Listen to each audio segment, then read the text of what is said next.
A ver, hay conceptos teológicos que a veces damos por sentados, ¿no? Creemos que los entendemos, pero si escarbamos un poquito, encontramos algo que lo cambia todo.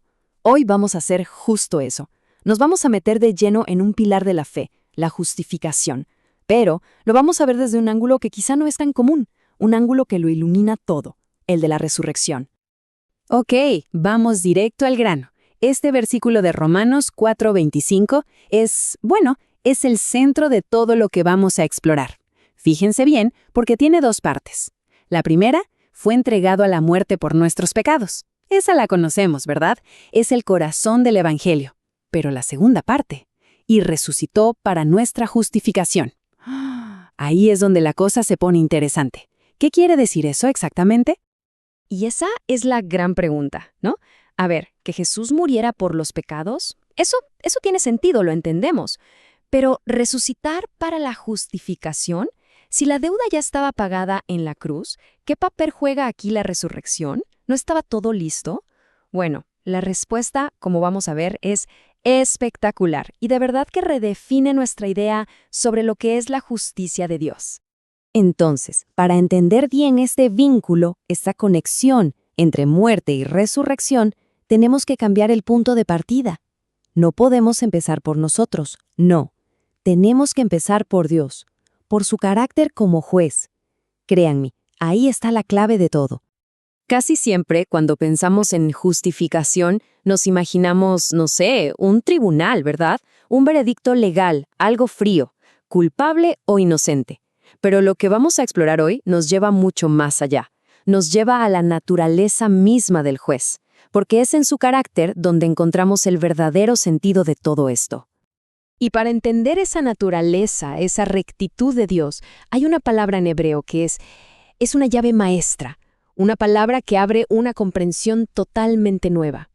Esa palabra es tzedaká, y aquí es donde está el punto de inflexión. Escuchen bien. No hablamos solo de una justicia que pone las cosas en una balanza. No. Es algo mucho más vivo, más dinámico. Tzedaká es la fidelidad de Dios a quien es Él, a su propio carácter, a sus promesas. Es una justicia que no se queda en condenar el mal, sino que por su misma esencia actúa para salvar. Es una justicia redentora. Miren este contraste. Es muy claro. Por un lado, tenemos la idea de justicia legal, juzgar el pecado, un estándar que muchas veces solo sirve para condenar. Frío. Pero por otro lado, está la tzedaká, una fidelidad que salva, una coherencia que redime. No es que se opongan, para nada. Es que la tzedaká es una dimensión mucho, mucho más profunda y completa. Entonces, para resumirlo, la esencia de la tzedaká es esta. Para Dios, lo que dice y lo que hace son una y la misma cosa. Su rectitud, su tzedaká, significa que Él siempre va a actuar a favor de los suyos para cumplir lo que prometió. Es literalmente fidelidad en acción. Ok, con esta idea tan potente en la cabeza, regresemos a la resurrección. Y es aquí, justamente aquí, donde todo encaja. Porque esta tzedaká de Dios no es una idea abstracta, no es filosofía.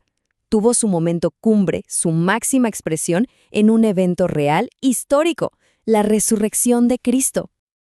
Y esta es la idea central, el corazón de todo esto.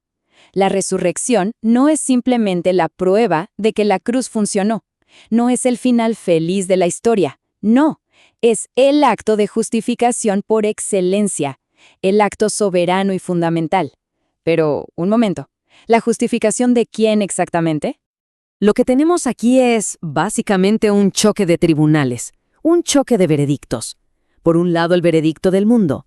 Los sistemas políticos y religiosos de la época juzgaron a Cristo y el resultado fue condenado. Pero del otro lado, tenemos el veredicto de Dios, y su veredicto, expresado en la resurrección, fue vindicado y justificado. Un veredicto que anuló por completo el del mundo. Piénsenlo así. Al levantar a Jesús de la tumba, Dios Padre estaba declarando públicamente ante todo el universo que su Hijo era justo, que era fiel, que era verdadero. Fue el acto supremo de su tzedaká, de su fidelidad, para con su propio Hijo. Así que antes de hablar de nuestra justificación, tenemos que entender que la primera y más grande justificación que ocurrió fue la de Cristo. Muy bien, hasta aquí todo claro, ¿no? Cristo fue justificado por Dios en la resurrección. Ahora la pregunta es, ¿y eso qué tiene que ver con nosotros? Bueno, aquí entra un concepto clave. La unión es el puente que conecta la historia de Cristo con nuestra historia. Y esto es importantísimo. No es que recibamos una justificación B o una copia de la de Cristo, no. La justificación que recibe una persona es, en realidad, participar en la justificación que él ya recibió. Es como si, al estar unidos a él, su estatus de justificado se convirtiera en nuestro estatus. Su victoria es nuestra victoria. ¿Y cómo ocurre esa unión? Bueno, el apóstol Pablo lo deja clarísimo. Por la fe. No por lo que hagamos, no por nuestros méritos, por las obras. Nadie es justificado. La fe es simplemente el canal, el medio por el cual nos unimos a esa obra ya terminada de Cristo. Es como nos injertan en su vida, esa vida que ya fue resucitada y justificada. De hecho, hay un patrón increíble en toda la Biblia que lo ilustra perfectamente. Es una estructura que se llama quiasmo. Fíjense, primero Dios llama a su pueblo, Israel, de Egipto. Luego llama a su Hijo, Cristo. Y en el centro de todo, el Hijo es justificado en la resurrección. ¿Y qué pasa después? Como un reflejo perfecto, el nuevo pueblo de Dios es justificado en Él.